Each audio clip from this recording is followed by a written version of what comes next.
بسم اللہ الرحمن الرحیم. In the name of Allah, the Beneficent, the Merciful. الحمد لله رب العالمين والصلاة والسلام على سيد الأنبياء والمرسلين وعلى آله وأصحابه أجمعين، أما بعد، فقد قال الله تبارك وتعالى في القرآن المجيد والفرقان الحميد: أعوذ بالله من الشيطان الرجيم، بسم الله الرحمن الرحيم. من عمل صالحا من ذكر أو أنثى وهو مؤمن فلنحيينه حياة طيبة ولنجزينهم أجرهم بأحسن ما كانوا يعملون. وعن أبي هريرة رضي الله تعالى عنه قال: قال رسول الله صلى الله عليه وسلم: قال ربكم عز وجل: لو أن عبيدي أطاعوني لأسقيتهم المطر بالليل وأطلعت عليهم الشمس بالنهار ولم أسمعهم صوت الرعد. صدق الله العظيم وصدق رسوله النبي الكريم ونحن على ذلك من الشاهدين والشاكرين. محترم بزرگوں اور دوستو، مشکوٰۃ شریف کی حدیث ہے. حضرت ابو ہریرہ رضی اللہ تعالیٰ عنہ روایت فرماتے ہیں کہ رسول کریم صلی اللہ علیہ وسلم نے فرمایا، اللہ رب العزت فرماتے ہیں: لو ان عبیدی اطاعونی، اگر میرے بندے میرے حکم کی اطاعت کریں، میرے حکم پر چلیں، میری مرضی کے مطابق زندگی گزاریں، لَأَسْقَيْتُهُمُ الْمَطْرَ بِاللَّيْلِ، تو میں ان پر رات کے وقت بارش برساؤں گا. وَأَطْلَعْتُ عَلَيْهِمُ الشَّمْسَ بِالنَّهَارِ، اور دن کے وقت ان پر میں سورج کو طلوع کروں گا. وَلَمْ أُسْمِعْهُمْ صَوْتَ الرَّعْدِ، اور ان کو بجلی کی کڑک کی آواز نہیں سناؤں. بزرگوں اور دوستو، ہمیں دنیا میں جو مختصر سی زندگی 60-70 سال کی دی گئی ہے، یہ اس لیے دی گئی ہے تاکہ ہم آخرت کی لامحدود ہمیشہ کی زندگی کی تیاری کریں. آخرت کی لامحدود اور ہمیشہ کی زندگی اسی وقت کامیاب ہوگی، اس زندگی میں ہمیں اسی وقت کامیابی ملے گی جبکہ اللہ ہم سے راضی ہوگا. اور اللہ ہم سے کب راضی ہوگا؟ اسی وقت جبکہ ہم اللہ کی مانیں، اللہ کی مرضی کے مطابق زندگی گزاریں، اپنے نفس کی مرضی کے مطابق نہیں، اپنی بیوی کے مرضی کے مطابق نہیں، اپنے بچوں کے مرضی کے مطابق نہیں، ماحول کی خواہش کے مطابق نہیں، فیشن کے مطابق نہیں، بلکہ صرف اور صرف اللہ کی مرضی کے مطابق، جسے رب چاہی زندگی کہتے ہیں. رب چاہی زندگی گزاریں گے تبھی اللہ ہم سے راضی ہو. جیسے ایک ملازم کسی کمپنی میں ملازمت کرتا ہے تو کمپنی کا جو مالک ہے، مینیجر ہے، اگر ہم اس کی ہر بات کو مانیں گے، اس کے ہر حکم کی اطاعت کریں گے، وہ جو بھی حکم کرے اس پر ہم اپنا سر جھکا دیں گے، تو کمپنی کا مالک ہم سے خوش ہو جائے گا، راضی ہو جائے گا، اور اس پر ہمیں وہ انعامات سے نواز دے گا، ہمیں پروموشن دے گا، ہماری تنخواہ میں، ہمارے درمے میں اضافہ کرے گا، سیلری میں اضافہ کرے گا اور ہمیں آگے بڑھائے گا۔ کیوں؟ ہم اس کی ہر بات سنتے ہیں، جس کی وجہ سے وہ ہم سے خوش ہے، ہم سے راضی ہے۔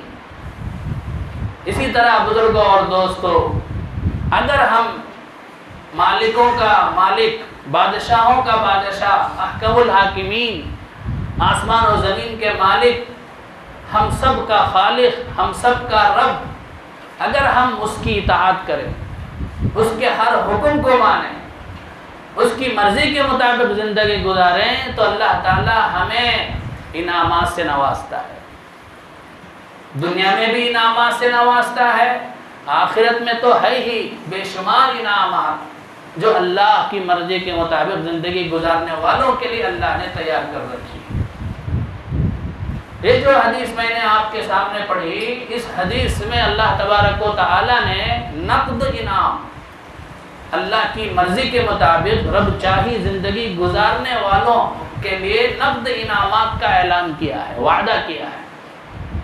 وہ وعدہ یہ ہے کہ اگر میرے بندے میرے حکم کو مان کر زندگی گزاریں، میری مرضی کے مطابق زندگی گزاریں، تو میں ان پر رات کے وقت میں بارش برساؤں گا اور دن کے وقت میں دھوپ کو لاؤں گا، تاکہ جب میرے بندے دنیا کے سارے کاموں سے، ساری ضرورتوں سے، حاجتوں سے فارغ ہو کر آرام سے گھر آئیں تو تب بارش برسے، تاکہ بارش کی ضرورت بھی پوری ہو جائے اور دن میں انہیں کوئی ڈسٹرب نہ ہو، ان کے کاموں میں کوئی خلل نہ ہو، ان کی تجارت میں کوئی خلل نہ ہو۔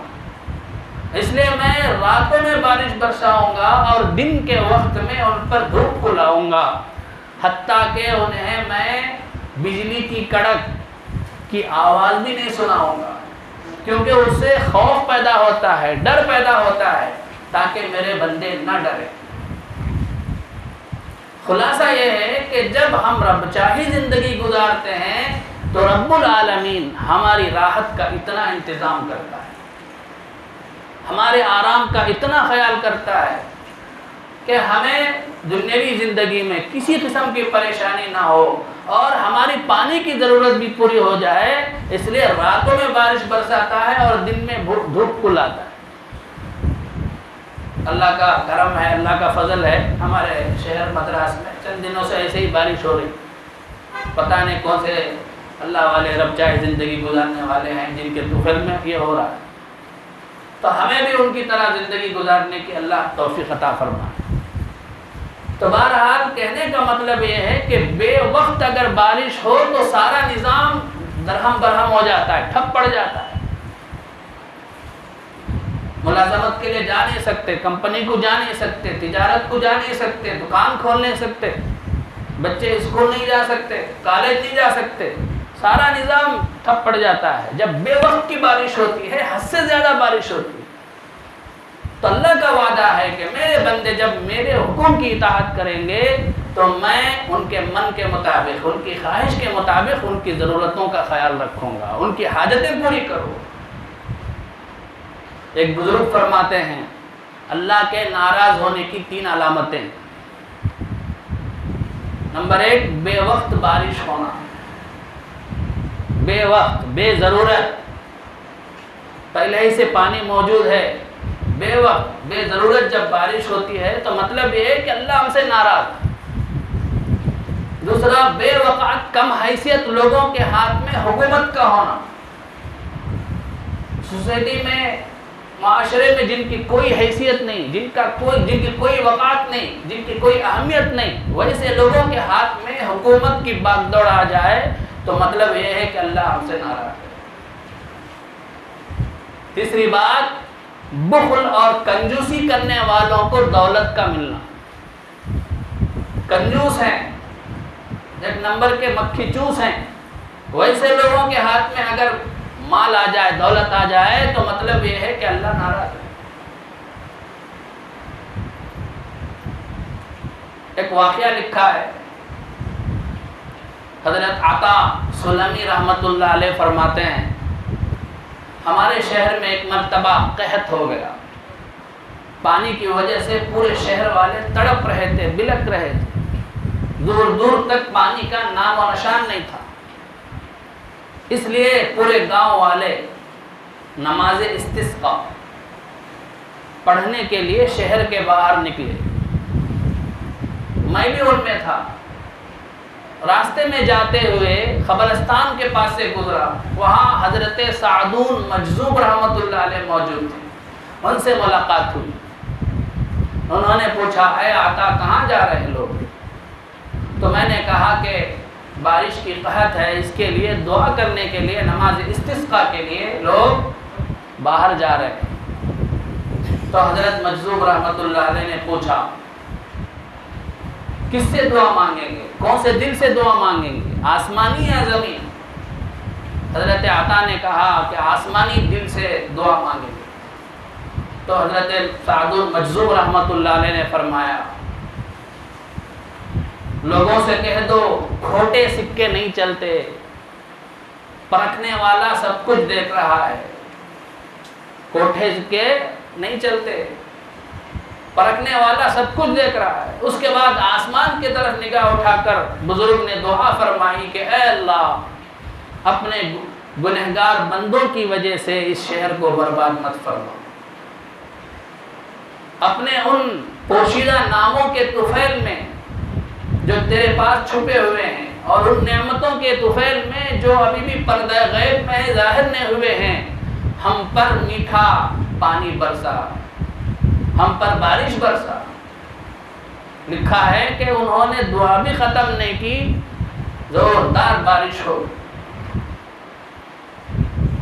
تو ایک اللہ والا جو اللہ کا اطاعت گزار تھا، اللہ کی مرضی کے مطابق زندگی گزارنے والا تھا، کہ اس کی دعا کا یہ اثر کہ اس نے ایک مرتبہ ہاتھ اٹھا کے اللہ سے دعا کی تو اللہ نے بارش برسائی۔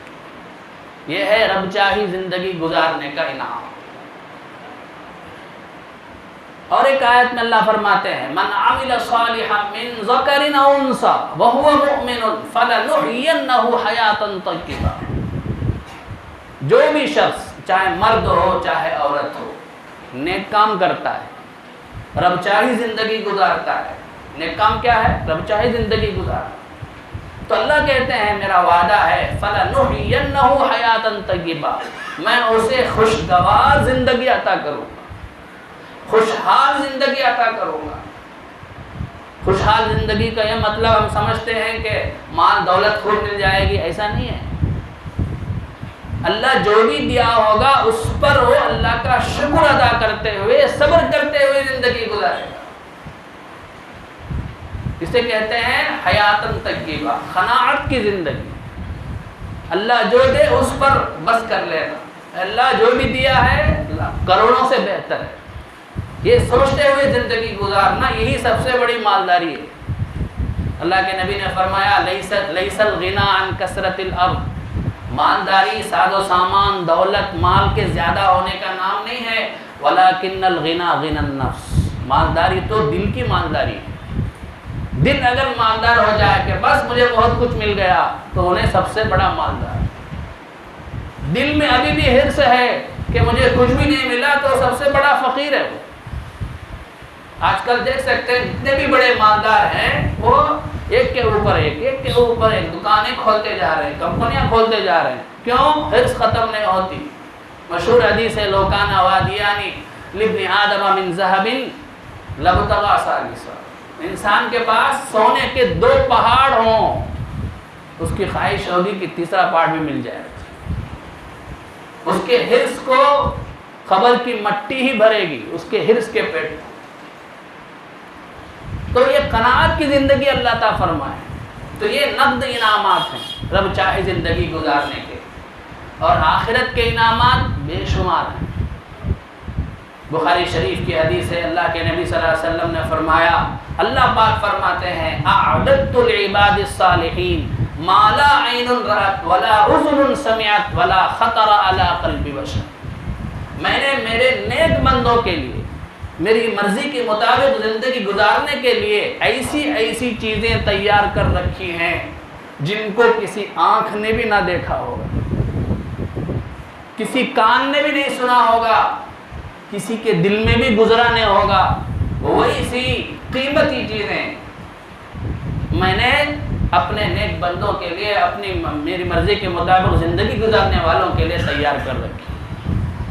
ایک حدیث میں اللہ کے نبی نے فرمایا موضع صوت فی الجنہ خیر من الدنیا وما فیہا، جنت میں ایک کوڑے کی جگہ دنیا اور دنیا میں رہنے والی تمام چیزوں سے بہتر ہے۔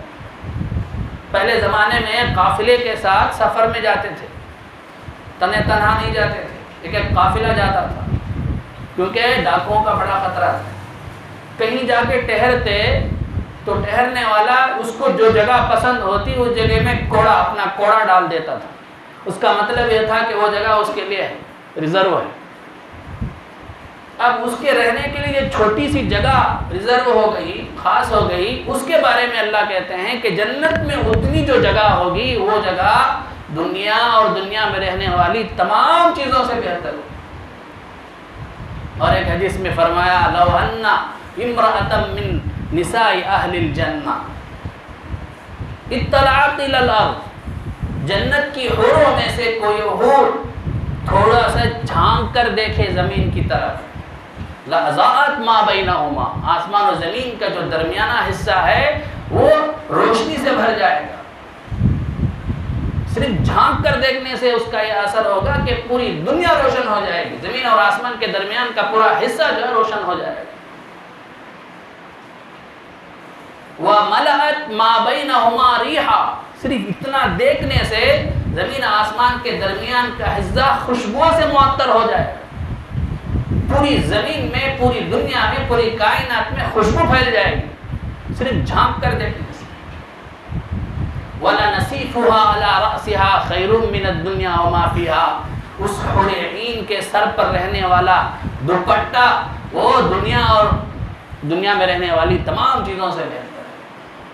تو بزرگوں اور دوستوں، ایسی بے شمار قیمتی چیزیں اللہ تبارک و تعالیٰ نے رب چاہی زندگی گزارنے والوں کے لیے تیار کر رکھی۔ اس لیے ہمیں اپنی زندگی کے ہر موڑ میں، ہر معاملے میں، ہر وقت، چاہے خوشی ہو، چاہے غم ہو، چاہے بیماری ہو، چاہے صحت ہو، ہر وقت ہمیں یہ دیکھنا ہے کہ میرے اللہ کی مرضی کیا ہے، اس میں اسی کے مطابق چلنا ہے۔ وہاں اپنی مرضی کو قربان کرنا ہے، اپنی بیوی کی مرضی کو قربان کرنا ہے، اپنے بچوں کی مرضی کو قربان کرنا ہے، معاشرے کی مرضی کو قربان کرنا ہے، ماحول کی مرضی کو قربان کرنا ہے، اور فیشن کو قربان کرنا ہے، تبھی چل کر ہم رب چاہی زندگی گزارنے والے ہوں۔ صرف ایک واقعہ بتا کر اپنی بات ختم کرتا ہوں۔ محمود بادشاہ تھا اور اس کا ایک غلام تھا، غلام نوکر ایاز۔ اس بادشاہ کو ایاز سے بے پناہ محبت تھی، حالانکہ غلام تھا، چھوٹا سا نوکر تھا۔ اس کے جتنے بھی وزیر تھے، وزراء تھے، منسٹر تھے، سب کے سب اس سے حسد کرتے تھے، جلتے تھے۔ بادشاہ ایک معمولی سے غلام سے اتنی محبت کرتا ہے۔ بادشاہ کو اس کا علم تھا، اس نے سوچا کہ اب وزیروں کو معلوم کرانا ہے کہ اس کی وجہ کیا ہے، جس کی وجہ سے میں اس ایاز سے اتنی محبت کرتا ہوں۔ ایک مرتبہ بھرے دربار میں اپنے خادم کو کہا کہ جاؤ خزانے میں جو سب سے قیمتی ہیرا ہے اسے لے کر آؤ۔ چنانچہ منگوایا گیا، لا کر دربار میں رکھا گیا۔ رکھ کر بادشاہ نے اعلان کیا جو بھی اس ہیرے کو توڑ دے گا میں اسے اتنے لاکھ انعام دوں گا، اتنے لاکھ دینار دوں گا، اتنے لاکھ درہم دوں گا۔ اب ایک ایک وزیر کو بلایا گیا، ایک ایک وزیر آیا اور آ کر کہا کہ بادشاہ یہ ہیرا اتنا قیمتی ہے کہ آس پاس کے بادشاہوں نے اس کو مانگا تھا، اپنی پوری بادشاہت دینے کے لیے تیار تھے، لیکن آپ نے نہیں دیا۔ اتنا قیمتی ہیرا ہے، اسے کیوں توڑ دے؟ میں توڑنے کے لیے تیار نہیں ہوں۔ تو ایک ایک وزیر آتا رہا اور آ کر اس ہیرے کی قیمت کو بتاتا اور چلا جاتا۔ بادشاہ نے آخر ایاز جو تھا اس سے کہا کہ جاؤ اسے توڑو۔ فوراً گیا ہتھوڑا لے کے توڑ دیا۔ اب سارے وزیر غصے میں آ گئے، دیکھو کتنا پاگل ہے بادشاہ، ایسے آدمی سے محبت کرتا ہے، ایسے آدمی کو اپنا مقرب بنا رکھا ہے جو اتنے قیمتی ہیرے کی پرواہ کے بغیر اسے توڑ دیا۔ تو تب بادشاہ نے کہا کہ دیکھو یہی ہے تمہارے میں اور ایاز میں فرق،